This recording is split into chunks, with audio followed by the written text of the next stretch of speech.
I found my 7-year-old daughter behind the restaurant, sitting on the lap of a grown man in a mascot suit, both of them covered in blood. I used to tell myself exhaustion makes you paranoid. That was before the night behind Griddle and Go proved paranoia is a survival skill. It had been a month of bills and apologies. My husband, Nate, got cut from the sheet metal shop in Riverton, and my late shift at a family chain grill off Route 28 was barely keeping our lights on. We were living on coupons, instant ramen, and my mother's guilt money. Therefore, when the babysitter canceled 3 consecutive nights, I began bringing my daughter, Mia, to my workplace. Mia never complained. She'd color in the back booth by the soda fountain, steal extra cherries from the garnish tray, and stare whenever the happy hound came out, a golden, oversized dog mascot with a ridiculous grinning head and floppy ears. The suit belonged to Colin, a lean, pale guy in his 30s who did balloons for kids on weekends and ran deliveries at night. He had those eyes people call clear, icy blue, strangely still. When he smiled, the skin near his mouth didn't crease. I told myself that was just how some faces worked, but my gut kept tally on him anyway. The Friday it happened, the dinner rush hit like a bus with no brakes. 2 Little League teams, a church group that asked for separate checks and then complained about them, an elderly couple who believed ranch dressing is a constitutional right. Mia sat at the end of the line of booths with her crayons, and every few minutes I looked up to find her safe, absorbed. Tongue caught between her teeth like she always did when concentrating. Somewhere between refilling coffees and running a tray of jalapeno poppers, I lost track of her. "Water to 6, extra napkins to 9, our short order cook barked. I spun, I hustled, I apologized, I smiled. When I looked again, our end booth was empty. Mia's drawing, a purple dog with a big heart, lay abandoned on the vinyl. "She went with the dog," said Camilla, my busser, barely glancing up from a tray. "Happy hound," he waved her over. A chill ran straight through my chest. "The back hall?" I asked, pretending my voice wasn't tight. Camilla shrugged. "Maybe out with the birthday kids. Somebody said the hound was giving away those foam hats. We don't give away anything unless it's paid for, and nobody should be out the service door without a manager key." I dropped my tray so hard 2 forks fell off, knocked my shin on the corner of table 8, and blew through the swinging door like a storm. The service corridor smelt like fried oil and cleaner. The back alarm hadn't blared. The door stood propped open with a busted crate someone promised to fix last Tuesday. Beyond, the alley breathed its damp breath. A dumpster, the buzz of a distant neon sign, and a strip of moonlight knifing between buildings. I stepped into the chill. "Mia!" The word came out too loud, ragged. The sound bounced off brick and went nowhere. "Mia!" I heard it then, a soft hiccuping sob. It came from behind the dumpster, threaded with another voice, deep and gentle, almost whispering. "It's okay. You're all right," the voice said. "We don't have to tell Mom if it scares her, okay? We'll wash it up." Every nerve in me went hot. I rounded the rusted dumpster, and there she was. My little girl perched on the knee of a giant, grinning happy hound. The mascot head tilted, cartoon smile frozen. Mia's yellow dress was smeared dark red around the hem.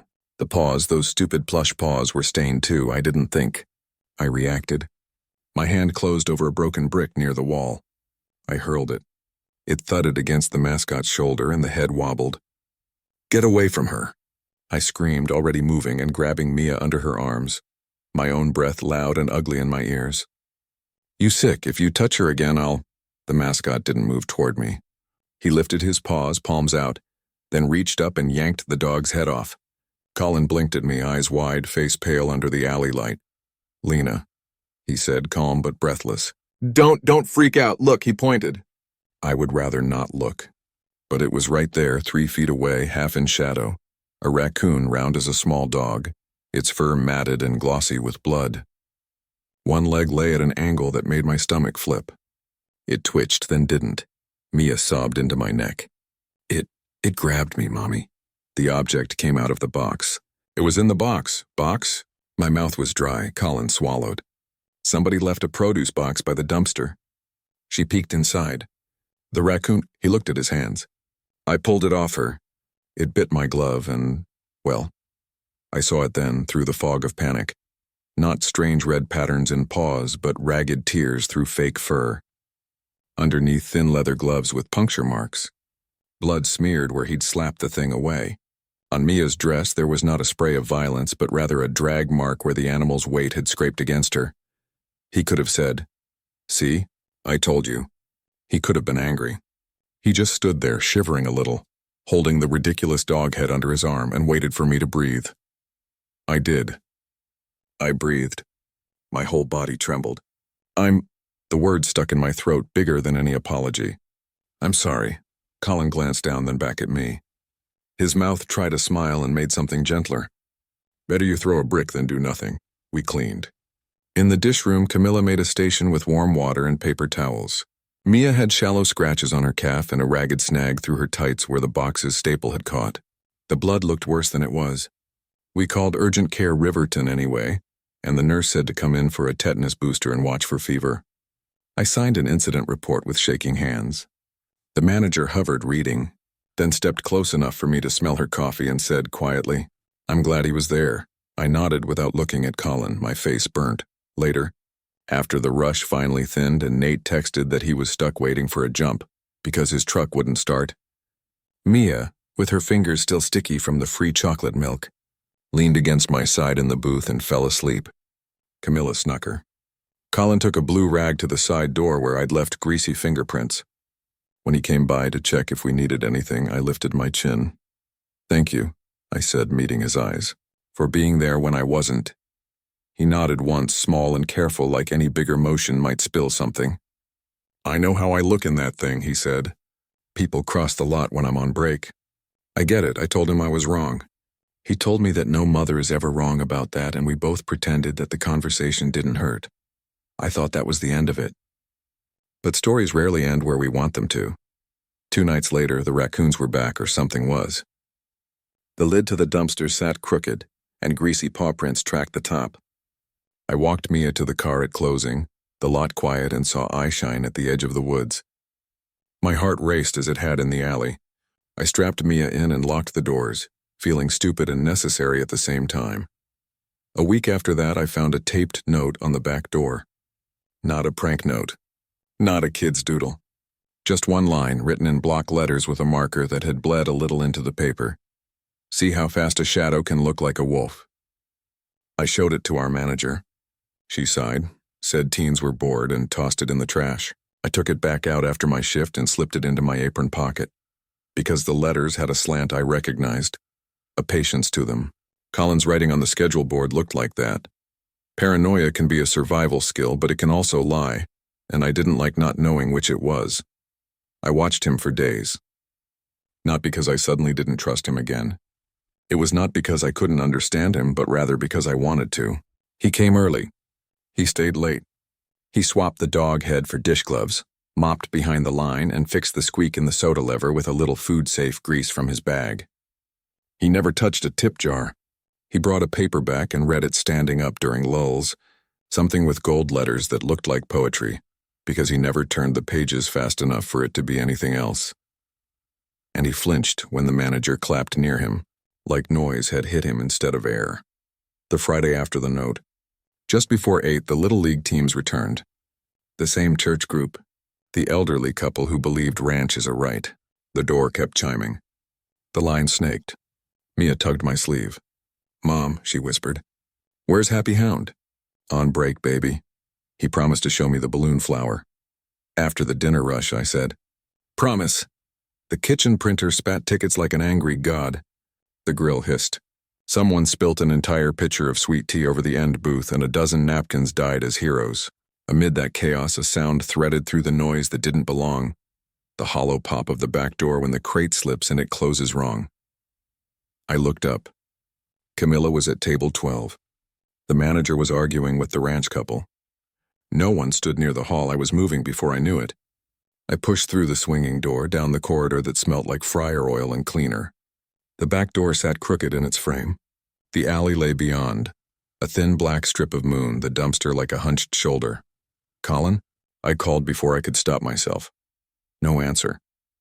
The note in my apron pocket, warmed by the heat of my skin, felt suddenly heavy. I stepped into the alley, heartbeat in my ears. "Colin?" Something clattered near the dumpster. Not a raccoon. Something heavier, A shape unfolded from the shadow, and for a breath I thought it was someone in the hound suit without the head. Broad shoulders, dark, unfamiliar.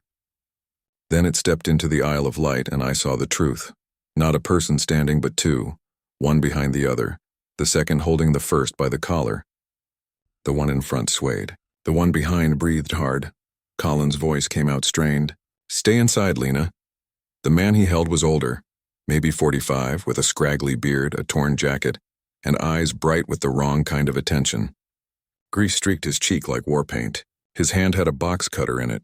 "He was in the stockroom," Colin said without looking at me, calm, almost apologetic. "He said he knew you. He claimed that you had instructed him to wait. He had a note with your name." The intruder bared his teeth. "Everyone's got a back door," he rasped. "Even you." Colin moved like water, like he'd practiced 100 times inside some other, darker life.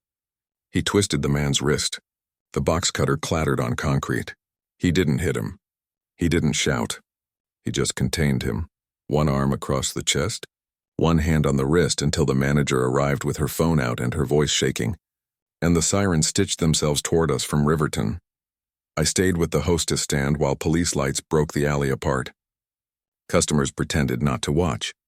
Mia clutched my apron and peered around my leg.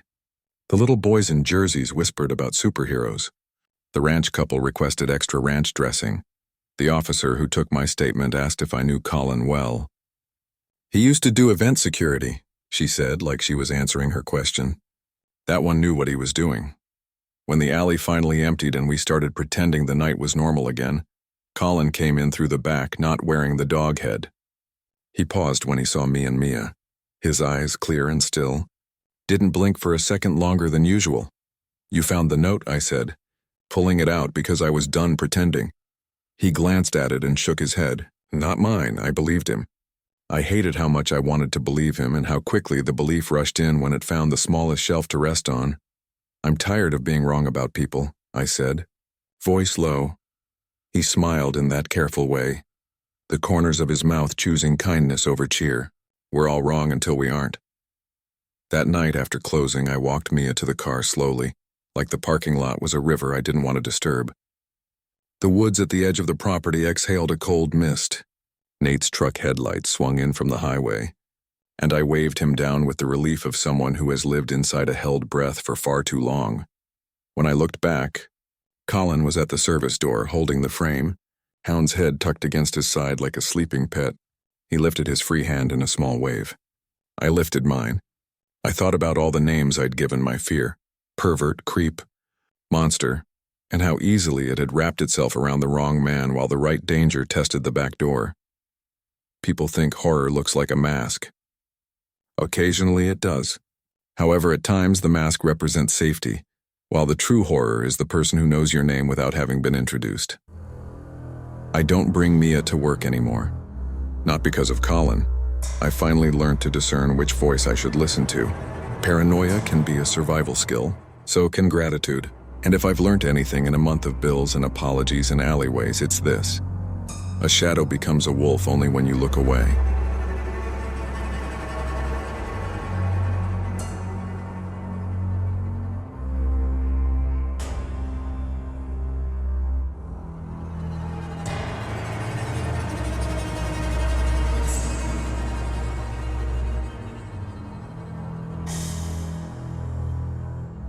When my mom's new boyfriend showed up at our house wearing the same paper crown from the restaurant where he used to work, I thought it was a joke until he started calling us his royal family. When you grow up broke, a warm meal feels like love. That's why my mom fell for Troy Sanders, the man who flipped burgers at King's Grill Express on the other side of town. He was funny and generous with coupons and always smelled faintly of fryer oil and barbecue sauce. Mom said he made her laugh again after years of silence since Dad left. For the first few weeks, he really did seem like a good guy. He'd bring home leftover fries, sometimes whole burgers in grease-stained bags. My little sister Hannah adored him. She'd run to the door yelling, "The King's home," every time his rusted pickup rattled into the driveway. I wanted to like him, but even then, something about him never sat right, like he was always playing a part. The new dad act, he moved in fast. Within a month, he'd painted the kitchen red and gold to match the restaurant colors, he said. He hung a cardboard crown above the refrigerator and called it the throne room. At first, Mom laughed. Then he started insisting we eat only from King's Grill. Breakfast? Breakfast Whopper's lunch? Chicken Royale's dinner? Why cook when we can support family? He'd say with a wink. Hannah thought it was hilarious. I thought it was obsession. One evening, Mom suggested Chinese takeout for a change. Troy's smile stiffened. We don't betray the crown, he muttered. Mom laughed, but the sound died when he slammed his fist against the counter so hard the condiments rattled. That night he apologized with flowers and a bag of onion rings. Mom forgave him, like she always forgave men who said sorry with food. The night I caught him talking to himself, I woke around 2 a.m. to a low hum from the kitchen. When I peeked through the door, Troy sat at the table in the dark wearing that stupid paper crown. He was whispering, voice trembling like he was talking to someone invisible. You've been loyal, Your Majesty. Yes, they'll learn soon. The family must serve. The glow from the streetlight caught his face slick with sweat. I backed away before he saw me, my heart hammering. The next morning, he was cheerful again, flipping pancakes shaped like crowns. King's Grill isn't open for breakfast, so I made our own, he said. Mom giggled. Hannah clapped. I didn't eat. The day everything broke. 2 weeks later, Mom found a termination letter tucked under his car visor.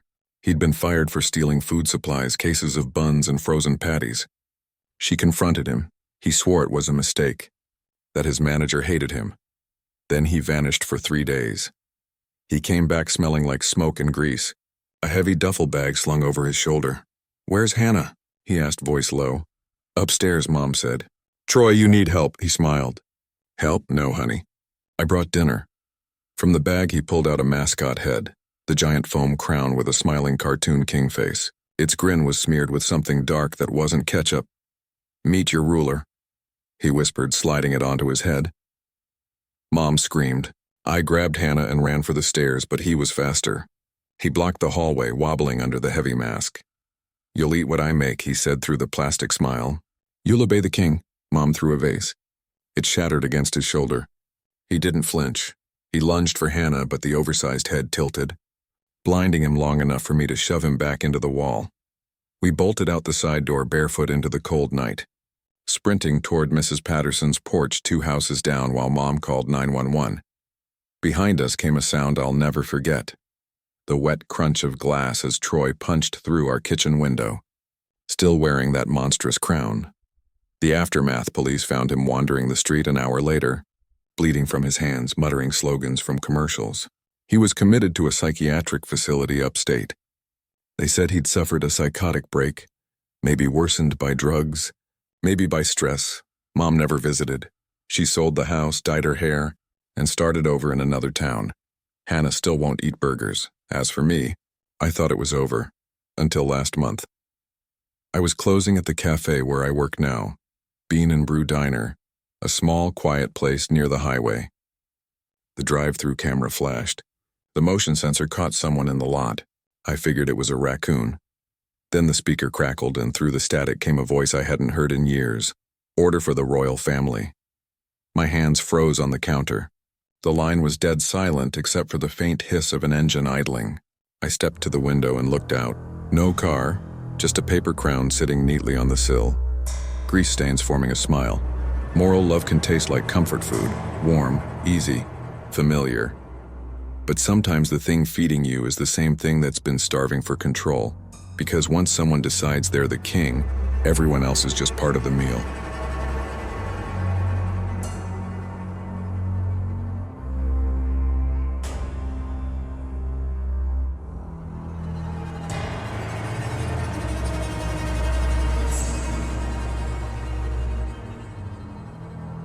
I was the only one on duty when the headset crackled and a voice from the drive-thru started taking my order.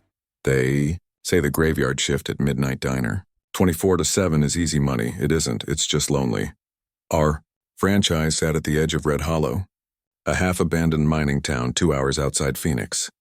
From midnight to 6 a.m., it was just me, the fry cook dev, and an ocean of silence broken only by the buzz of old fluorescent lights.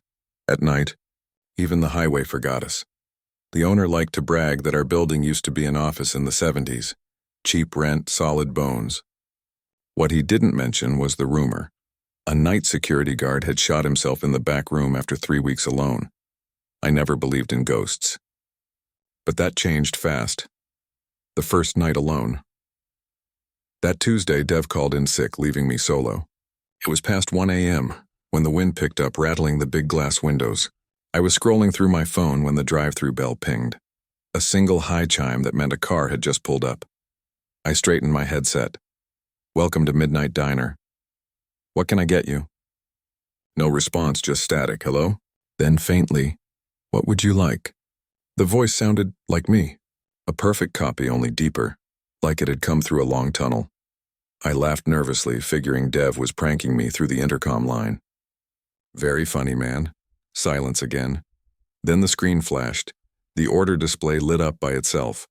1 coffee, black, 1 soup to go. I yanked the headset off. The monitor glowed for another second, then went dark. I should have left right there. But Rent isn't concerned about ghosts. The shadow in booth 2 an hour later. The motion sensor by the back door went off. I peeked at the security feed. Something tall moved between the dumpsters just out of range. "Probably raccoons," I muttered. The fryer suddenly kicked on by itself, oil hissing to life. The breaker panel buzzed. I rushed back, grabbed the switch, and slammed it down. I'm still sizzling. The air turned wrong. Heavy, humid, smelling like burnt hair. Then came the knock, 3 slow raps against the drive-thru window. I froze. The camera showed nothing but the glowing asphalt and a flickering "open late" sign. Yet the glass trembled under the pressure, like knuckles were right there on the other side. "Dev?" I called out, no answer. I inched closer.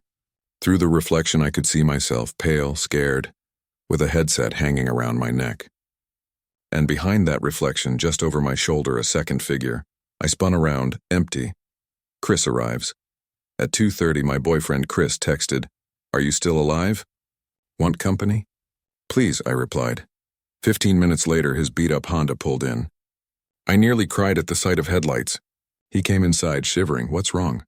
he asked. I told him everything. "The order." The voice. The knock. He smirked. "Okay, paranormal princess, let me prove it's just the wind." He walked to the window, peered out, then shrugged. "See? No ghost." The speaker crackled behind us. "Order ready for Chris." We both went cold. I didn't say my name, he whispered. The printer spat out a receipt.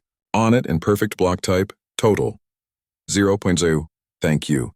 Chris, enjoy your stay inside. The receipt paper was warm, like it had just come out of an oven. The kitchen lights, we decided to leave, forget locking up, forget cleaning.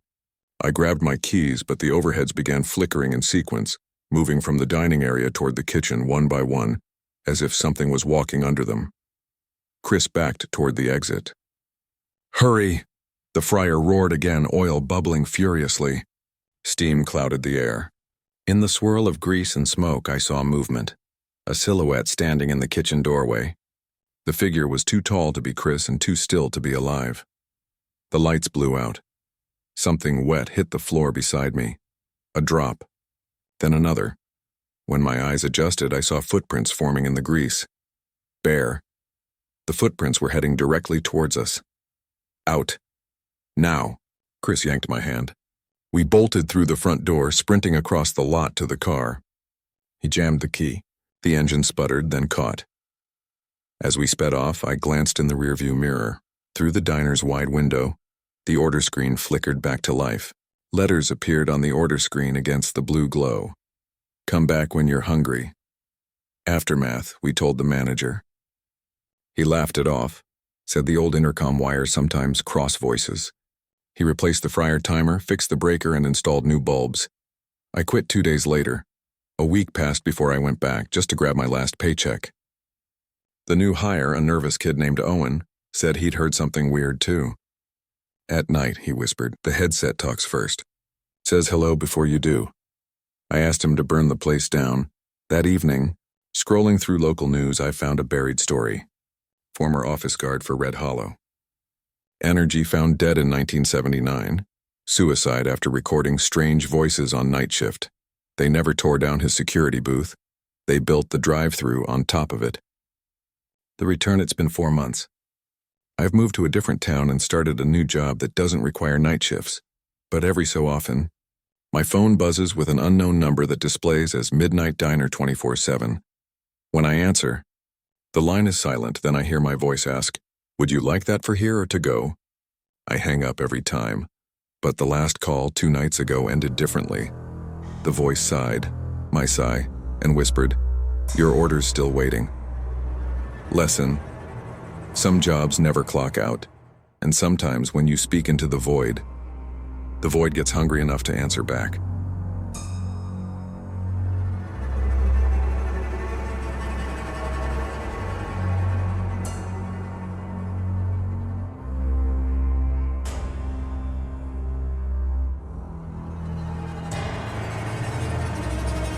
We always joked that our burger shack was the last light before the woods. I stopped laughing the night something out there started watching us and left claw marks on my car roof to prove it. The quiet shift working. Nights at Hunter's Burgers off Route 16 was easy money. Mop floors, close the grill, and cash out the drive-thru. The only problem was the location, miles of forest wrapping the building like a throat. It was just me and Luis, the fry cook, every Friday. We'd blast old Lincoln Park tracks to drown out the silence and call ourselves the Midnight Crew. That October night, the air outside felt heavier than usual, still, humid, and too quiet for fall. Around 12:40 a.m., I caught a flicker of motion through the window. Something shifted among the tree lines, slow, deliberate. "Probably a deer," Louis said without looking up. I wanted to believe him. The first glimpse a few minutes later, the motion alarm above the dumpster beeped. I checked the monitor, nothing but static lines. Curiosity beat fear. I grabbed the trash key and stepped outside. The parking lot glowed under a single buzzing light. Then the forest moved. Branches bent, not swayed and bent, as if something tall was pushing through them.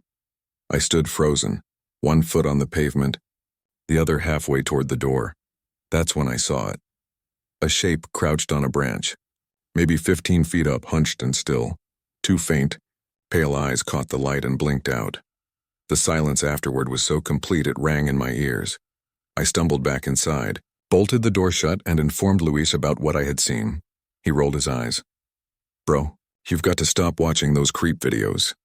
He followed me to the window anyway. The branch outside was empty.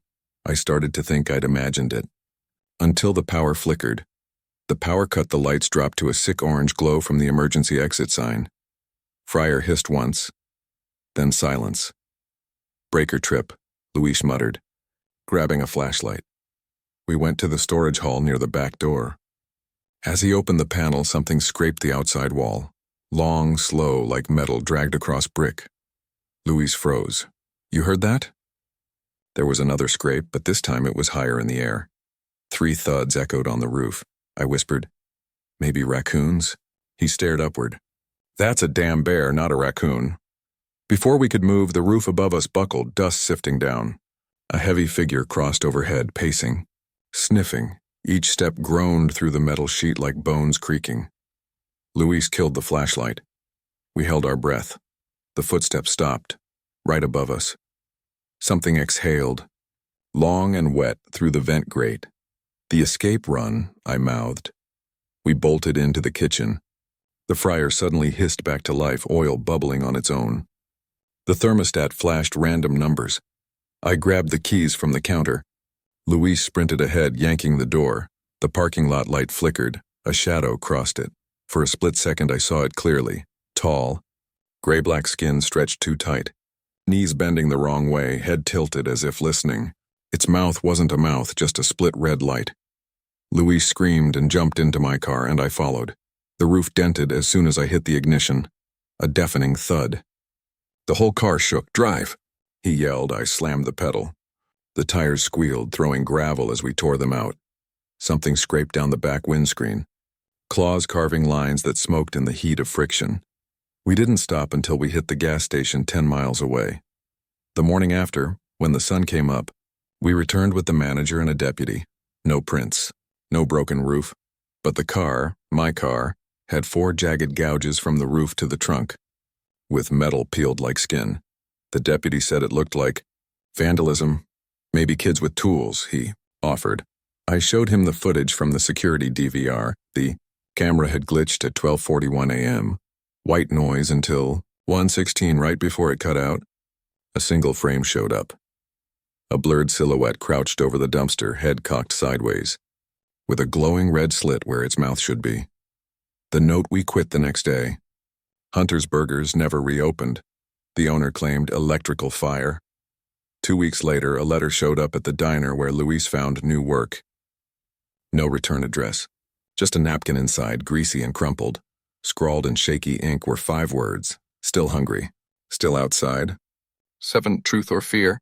Sometimes at night, driving past that stretch of Route 16, I see the old sign half lit. One bulb flickering the word hunger while the rest stay dark. Luis says it's all in my head. Maybe he's right. But every time I park beneath trees, I check my mirrors before getting out. Because whatever that thing was, it wasn't just hungry for food. They were hungry for witnesses. Lesson: some restaurants close at midnight. Others never really close. They just wait for you to look away.